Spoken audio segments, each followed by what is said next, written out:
नमस्कार, आदाब, सत श्री अकाल प्यारे दोस्तों।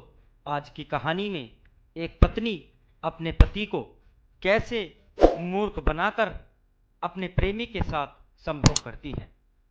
तो कहानी को सुनने से पहले आप लोगों से फिर से गुजारिश है कि हमारे चैनल को सब्सक्राइब जरूर कर दें। किसी नगर में वीरवर नाम का एक बढ़ई रहा करता था। उसकी पत्नी का नाम कामदमणि था। कामदमणि एक व्यभिचारिणी स्त्री थी। उस कारण उसकी हर जगह निंदा होती थी। अपनी पत्नी की इतनी निंदा सुनकर एक दिन बढ़ई ने सोचा कि क्यों न उसकी परीक्षा कर लूं। ये सोचकर एक दिन उसने अपनी पत्नी से कहा, कल प्रातःकाल मैं किसी काम से एक गांव में जाऊंगा। वहां मुझे 2-4 दिन भी लग सकते हैं। अतः रास्ते में खाने के लिए मेरे लिए कोई भोज्य पदार्थ बनाकर रख देना। ये सुनकर उसकी पत्नी को बहुत प्रसन्नता हुई। बड़े उत्साह के साथ घर के सारे काम छोड़कर उसने अपने पति के लिए चबैना तैयार कर दिया। अगले दिन बहुत सवेरे बढ़ई घर से आवश्यक काम से बाहर जाने का बहाना बनाकर चला गया और एक जंगल में जाकर बैठ गया। कामदमणि को समय काटना मुश्किल लगने लगा।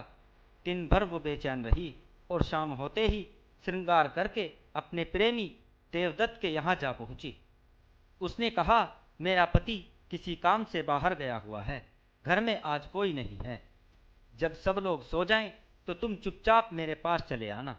उसके प्रेमी ने ऐसा ही करने का आश्वासन दिया। रात हुई तो बढ़ई चुपचाप घर लौट आया और एक खिड़की के रास्ते से घर में घुसकर अपनी चारपाई के नीचे छिप गए।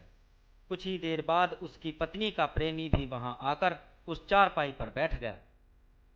उसे देखकर बढ़ई की इच्छा तो हुई कि वो उसी समय उसका गला घोंट दे, किंतु फिर धैर्य धारण कर आगे की घटनाओं की प्रतीक्षा करने लगा। कुछ ही देर बाद उसकी पत्नी कमरे में आई।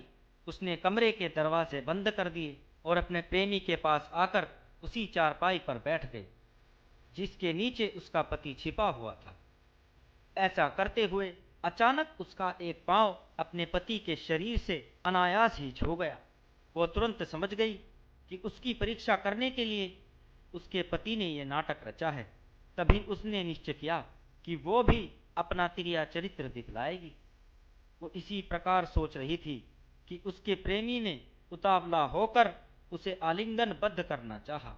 उसे इस प्रकार अपनी ओर आ उसे उसे इस प्रकार अपनी ओर हाथ बढ़ाते देखकर उस उल्टा ने कहा, ठहरिए महानुभाव, कृपा करके मेरे शरीर का स्पर्श ना करें। मैं एक साध्वी और पतिव्रता नारी हूं। यदि आपने मेरा कहना न माना तो मैं इसी क्षण अपने तेज से आपको भस्म कर दूंगी। उसका प्रेमी उसकी बात को सुनकर हतप्रभ रह गया। वो बोला, यदि ऐसी ही बात थी तो मुझे बुलाया ही क्यों था। बढ़ई की पत्नी बोली, कारण भी आपको बताती हूँ। आज प्रातःकाल मैं देवी के दर्शन के लिए गई थी। वहां पहुंचते ही अकस्मात आकाशवाणी हुई कि मैं 6 महीने बाद विधवा हो जाऊंगी। उस आकाशवाणी को सुनकर मेरा तो कलेजा ही दहल गया। मैंने देवी से पूछा, हे देवी, क्या इस विपत्ति को टाला नहीं जा सकता? कृपया मुझे कोई ऐसा उपाय बताइए जिससे मेरे पति का जीवन बच जाए और वे 100 साल तक जिए। देवी बोली कि उपाय तो है, किंतु वो मेरे अधीन है। मैंने कहा, हे देवी, मैं अपने प्राणों की बलि देकर भी उस उपाय को करने के लिए उद्धत हूं। आप कृपया वो उपाय बताइए। तब देवी ने कहा कि यदि मैं किसी अन्य पुरुष के साथ एक ही शैया पर शयन करूं तो मेरे पति की आसन्न मृत्यु उस व्यक्ति में चली जाएगी। इस प्रकार मेरे पति की आयु 100 वर्ष की हो जाएगी। ये कहकर उसने अपने प्रेमी को आंख के इशारे द्वारा ये भी संकेत कर दिया कि ये सब झूठ है। उसका प्रेमी ये जानकर निश्चिंत हो गया। फिर दोनों प्रेमालाप में व्यस्त हो गए।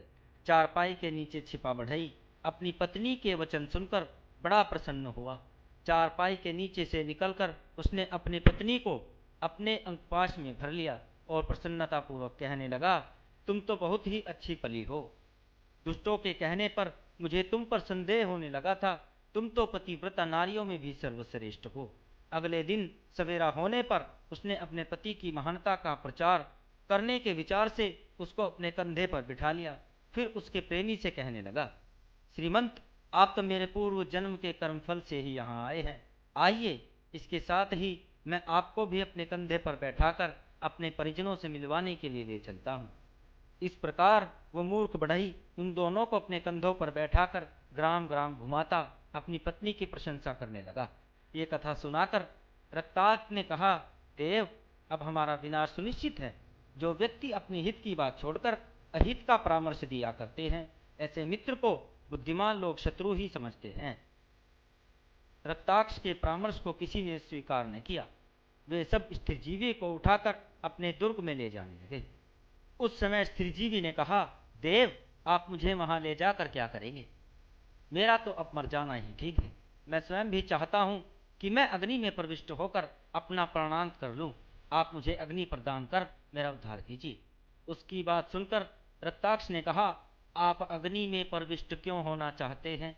स्त्रीजीवी बोला, आप लोगों का पक्ष लेने के कारण मेघवर्ण ने मेरी ये दुर्दशा की है, अतः मैं उससे बदला लेने के लिए उल्लू योनि में जन्म लेना चाहता हूँ। उसकी बात सुनकर रक्ताक्ष कहने लगा, तुम तो बहुत कुटिल हो। कपटपूर्ण बातें करके अपना कार्य सिद्ध करने में खूब निपुण हो। उल्लू की योनि में जन्म लेकर भी तुम अपनी ही योनि को श्रेष्ठ समझोगे। तो प्यारे दोस्तों, कथा कैसी लगी कमेंट बॉक्स में ज़रूर बता दिया करें और हमारे चैनल को सब्सक्राइब जरूर कर दें। बहुत बहुत शुक्रिया।